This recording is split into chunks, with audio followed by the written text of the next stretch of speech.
आज करायची आहे हुलग्याची भाजी. तर सुरुवात करूयात. मी मोड आलेले हुलगे घेतलेले आहेत, बघू शकता. आणि ते स्वच्छ पाण्याने धुवून शिट्टी काढायच्या 3 मीठ टाकून. तोपर्यंत आपण त्याचं वाटण करून घेऊयात. टाकण्यासाठी घ्यायचं कोथिंबीर, कांदा, कढीपत्ता आणि हे सगळं आपल्याला रोस्ट करायचं आहे. आणि मिक्सरच्या जारमध्ये सगळं वाटण हे करायचं आहे भाजून. आणि त्याच्यानंतर आपण फोडणी द्यायची आहे. आणि हे आपले हुलगे शिजलेले आहेत, बघू शकता. आणि ह्याचं थोडं पाणी मी घेतलेलं आहे आणि बाकीचं टाकून दिलेलं आहे. जास्त पाणी ह्याचं यूज केलेलं नाही आहे.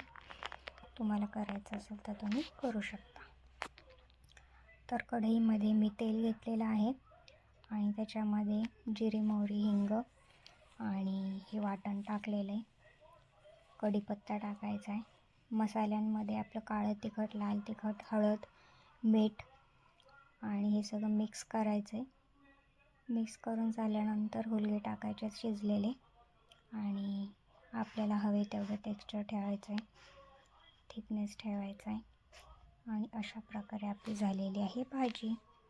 तर रेसिपी कशी झाली आहे नक्की मैत्रिणींना सांगा. आणि हो, शेवटी मी शिजत आल्यानंतर थोडंसं कूट टाकलेलं आहे, कोथिंबीर टाकलेली आहे आणि आपली भाजी तयार.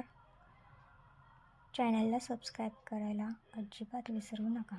Thank you so much.